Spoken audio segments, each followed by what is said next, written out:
In this lesson, we will learn how to apply rounded corners to our elements, which would otherwise end with perfect 90-degree corners. Here we are in the web browser. This is an example page. And let's imagine that we want these blue boxes to have rounded corners. The blue boxes are elements which have a class of box A, so we can simply add new declarations within this rule to target the boxes. To give them rounded corners, we can use a property named border radius. Let's begin with a value of 10 pixels. So if I save and refresh, we can see that the four corners of the boxes are now rounded. If we decide that they aren't round enough, we can simply increase the value. So we can bump this up from 10 to 25 pixels.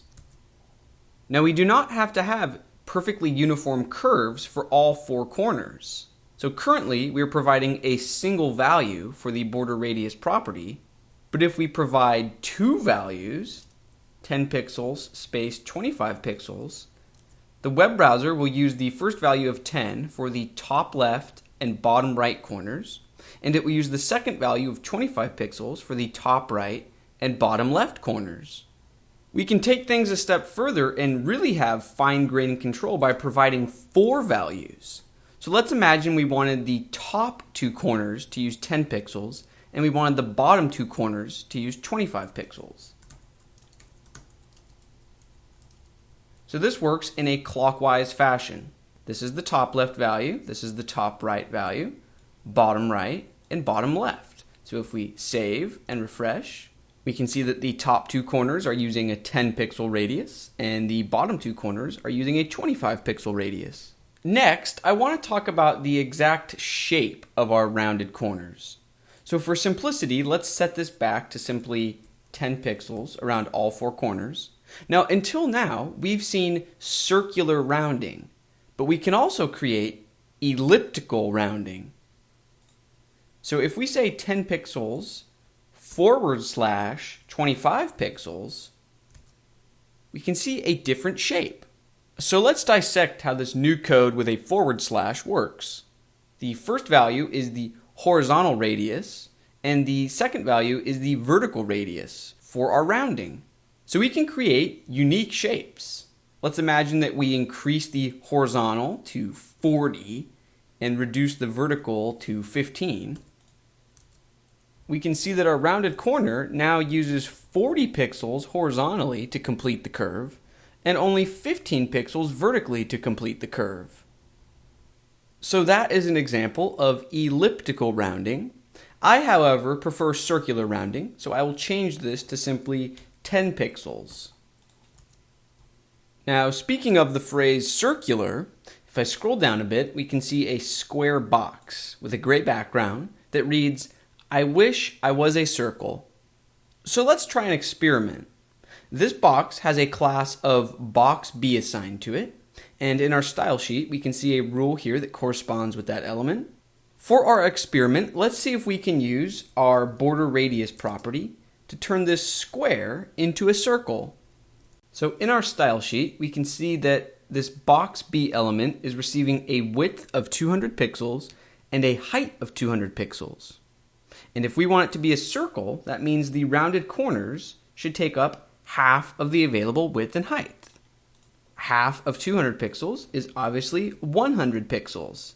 So if we save and refresh, you can see the square is now a circle because the border radius is taking up exactly half of the size of the element. So our experiment is complete.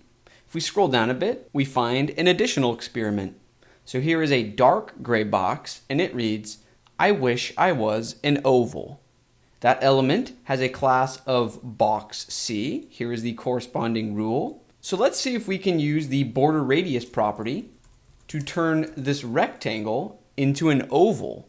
Now in our CSS, we can see that this element is receiving a width of 350 pixels and a height of 200 pixels. Now we need to calculate a value for the border radius property, and I think this is a job for elliptical rounding, not circular rounding, because we need our rounded corner to take up more horizontal space than vertical space. Now we know to create elliptical rounding, we can provide two values. The first controls the horizontal, So half of 350 is 175. And then when it comes to the vertical size of our radius, we know that the element is 200 pixels tall, so half of that is 100 pixels. So 175/100 will create an elliptical rounding effect. So if we save and refresh, we have an oval. So with just a bit of arithmetic, we were able to create an oval and a circle with the border radius property. Now before we close out the lesson, I'll let you in on a secret. There's no need to perform that arithmetic. Instead of finding the perfect half values, we can simply provide a value of 50%, and the browser will take care of the rest. So we can do the same thing for our circle as well. Border radius, 50%. Now I recommend using 50% for a few reasons. One, you don't need to perform any arithmetic. And two, it keeps things flexible. So that way, even if in the future your width and height values of the element change, which will happen quite often if you're using responsive web design and media queries, you won't need to re-crunch the numbers for your border radius value in order to create the circle or oval effect. And that will bring this lesson to a close. So whether you're looking to create circles and ovals or simply soften the perfect 90-degree edges of your boxes, the border radius property is the tool for the job. I encourage you to experiment creating your own corner effects, and I will see you in the next lesson.